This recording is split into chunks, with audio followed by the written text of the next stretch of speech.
Bonjour. Aujourd'hui dans Penlight Click, l'histoire de la technologie de l'information. Dans cette vidéo nous allons passer en revue les étapes, importantes, du progrès de la technologie de l'information et des communications.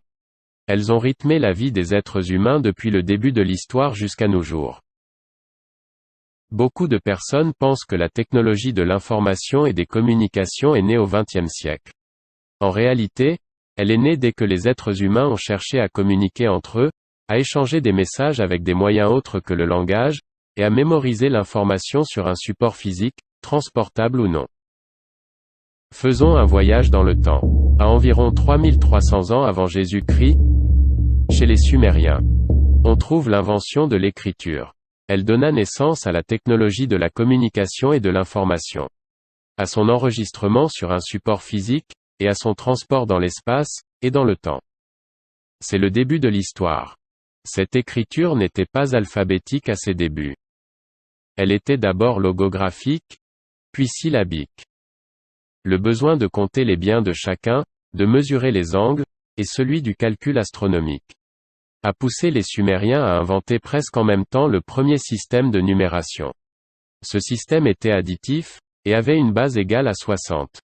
Cette base 60 est utilisée jusqu'à aujourd'hui, pour la mesure des angles en degrés, et pour compter le temps en minutes et secondes. Plus tard, aux environs de 2000 ans avant Jésus-Christ, leurs héritiers les Babyloniens, améliorent ce système. Ils introduisent pour la première fois dans la représentation d'un nombre, la position en plus des deux symboles de base. Le clou et le chevron. La numération positionnelle était née. Le 0 étant représenté par un espace vide. Ce système de numération positionnelle sera repris dans la représentation décimale à 10 chiffres, par des savants indiens, puis par des savants arabo-musulmans, plus de 2700 ans plus tard. Si on progresse dans le temps, à environ 1500 ans avant Jésus-Christ, on trouve chez les Phéniciens l'invention de l'alphabet.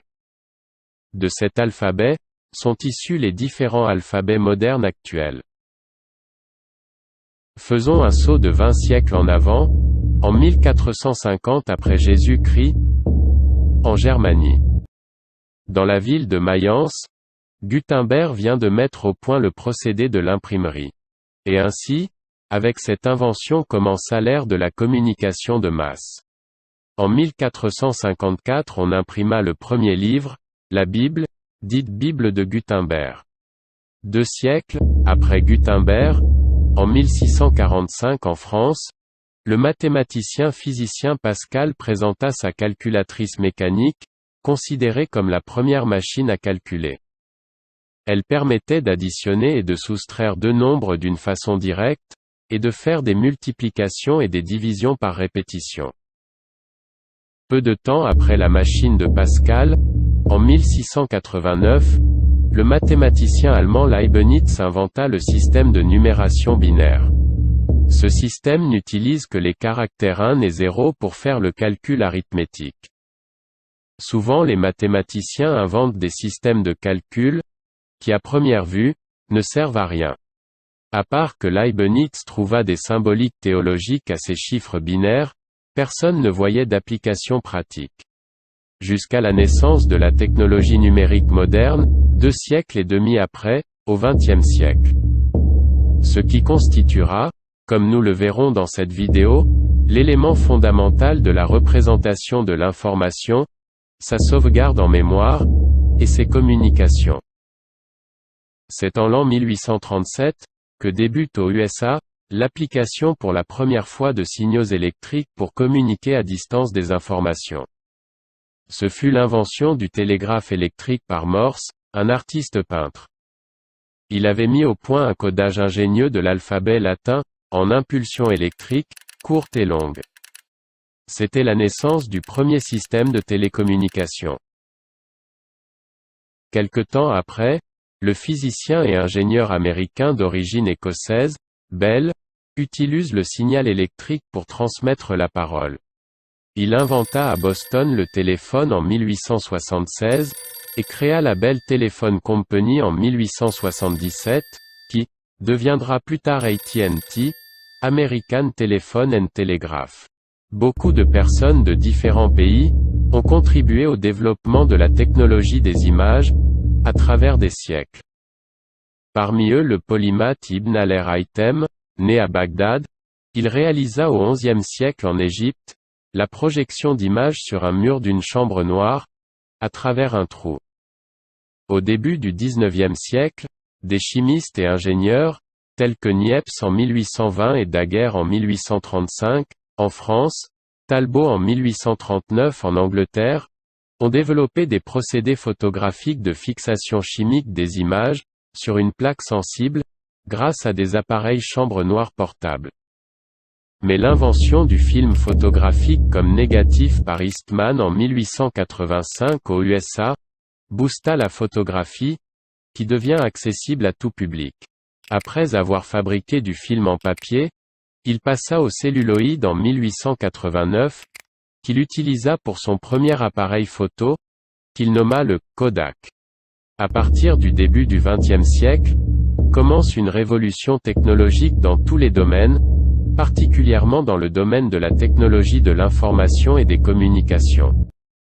En 1901, l'ingénieur italien Marconi réalisa la première transmission radio entre le Canada et l'Angleterre. En 1925, l'ingénieur écossais Baird, utilisant un disque mécanique de décomposition d'images, inventé en 1885 par le technicien allemand Nipkow, il réalisa la première transmission d'images mobiles. Mais, la télévision ne put se développer que grâce à l'utilisation du tube cathodique, inventé en 1887 par le physicien allemand Braun. Le premier système de télévision électronique, entièrement fonctionnel et complet, avec récepteur et caméra, fut produit par l'inventeur Farnsworth aux USA en 1927. L'époque moderne débute en 1943, par la construction aux USA des premiers calculateurs numériques programmables. Ce type de calculateur utilise pour la première fois le codage binaire. Cette année-là, constitua le point de départ de la révolution numérique, qui va toucher rapidement en quelques décennies, tous les domaines de la vie. L'industrie sous toutes ses formes, civile et militaire, la science, les télécommunications, l'enseignement, la médecine, le management, l'audiovisuel et les médias, l'économie et les finances, le commerce, les arts et les métiers, la stratégie, civile et militaire, la prise de décision, les calculs de prédiction et de projection dans le futur, les services, les communications sociales, etc. Nous allons énumérer quelques étapes importantes de ce développement, qui ne cesse de s'accélérer. Le premier événement majeur, fut donc la construction de l'ENIAC, Electronic Numerical Integrator and Computer, pour des besoins militaires, par Moseley et Eckert à l'université de Pennsylvanie, qui débuta en 1943. Et il était mis en service en 1945. ENIAC a utilisé le câblage, le recablage, et des commutateurs. Pour la programmation. Il avait au début, une simple mémoire RAM de 20 mots binaires seulement, de 10 bits chacun, formée de registres électroniques à tubes à vide. Il utilisait environ 18 000 tubes à vide en tout, et occupait plus de 93 mètres carrés, et il pesait 30 tonnes.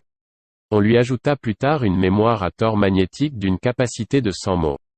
En raison de sa technologie électronique et digitale innovante, il est 1000 fois plus rapide que les ordinateurs électromécaniques qui l'ont précédé. En effet, il calculait une trajectoire balistique en 30 secondes, là où un calcul humain à la main nécessitait 20 heures.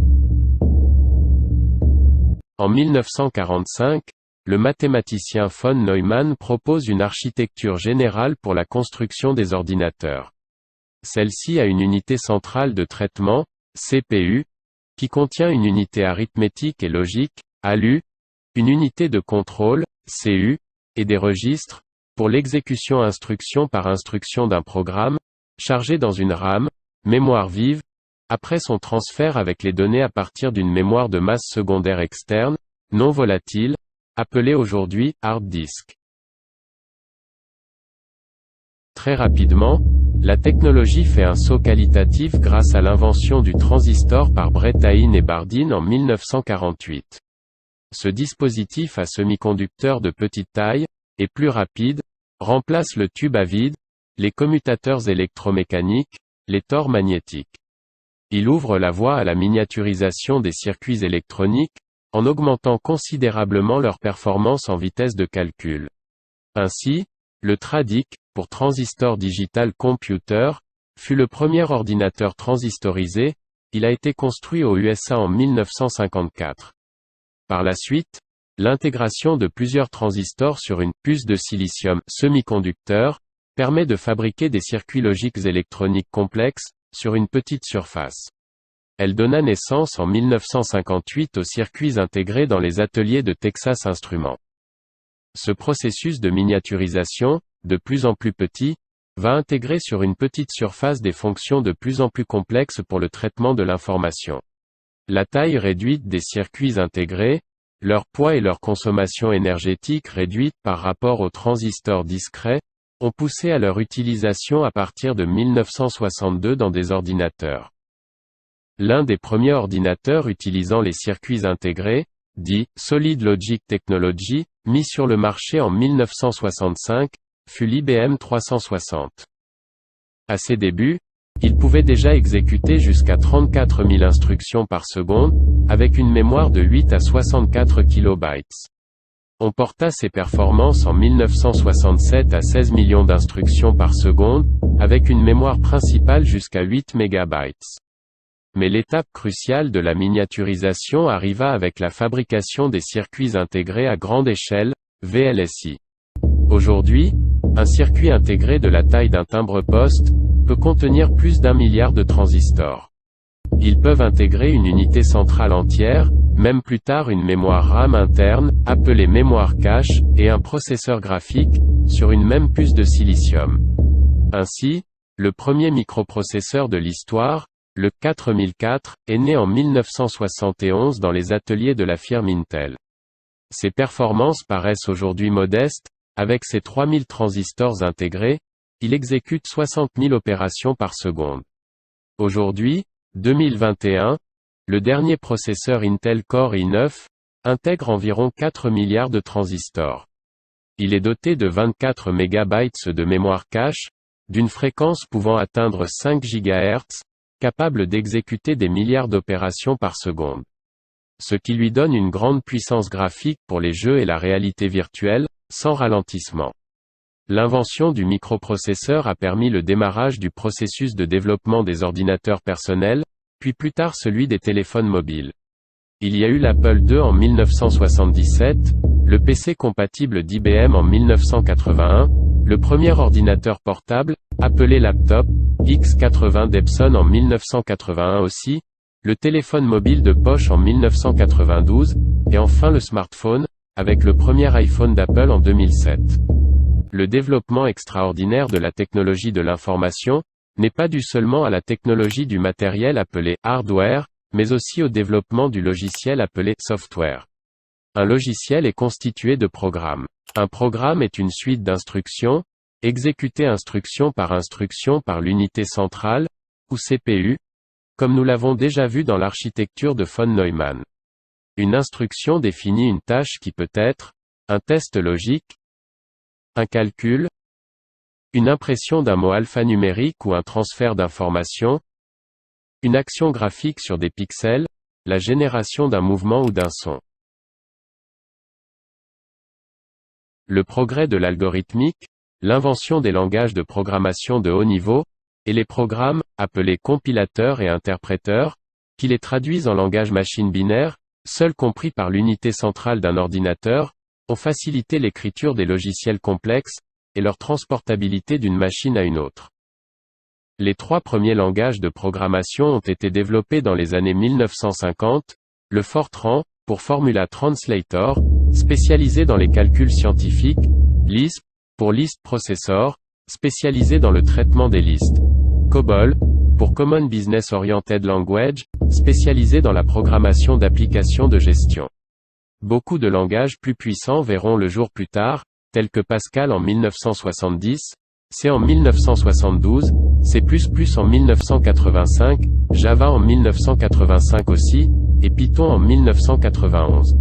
En parallèle avec les progrès dans le hardware, les progrès dans le logiciel, ou software, de programmation ou d'application, n'ont jamais cessé jusqu'à aujourd'hui.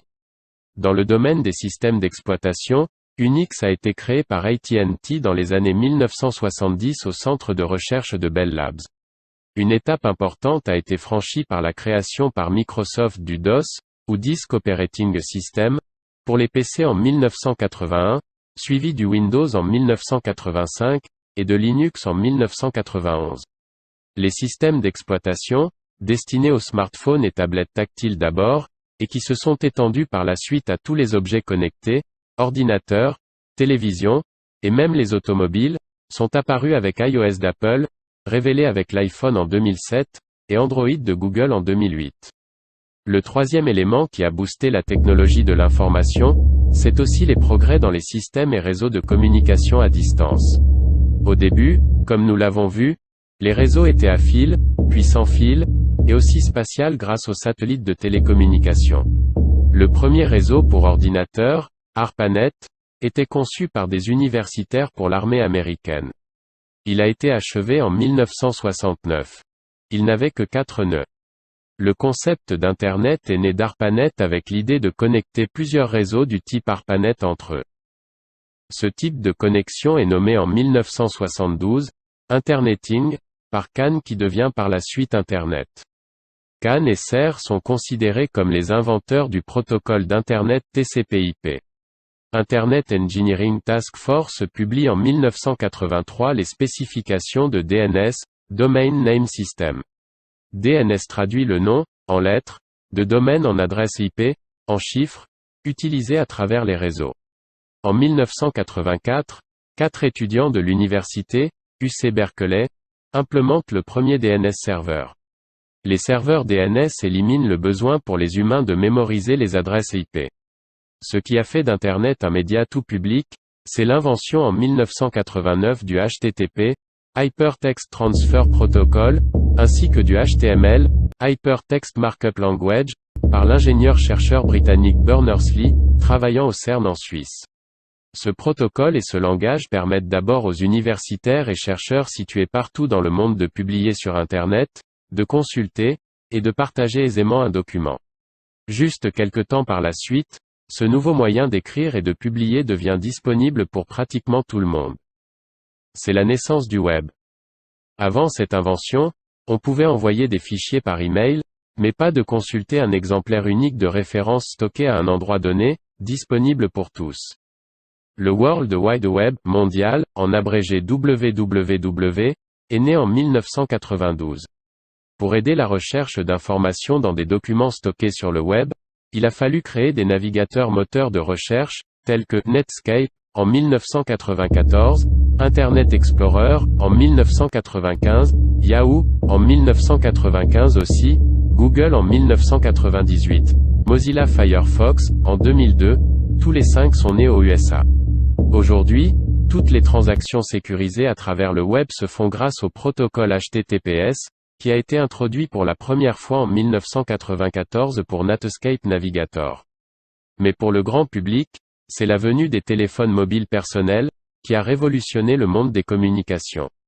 La 1G analogique fut lancée au Japon en 1980, la 2G avec la norme numérique GSM en 1991 en Finlande, la 3G pour la première fois au Japon en 2001. Elle transmet grâce au standard UMTS la voix téléphonique, les données numériques, la vidéo et la télévision, à travers Internet. La 4G en 2009 en Suède. Elle permet avec son standard LTE l'accès à Internet, la téléphonie IP, les services de jeux, la télévision mobile haute définition et la vidéoconférence.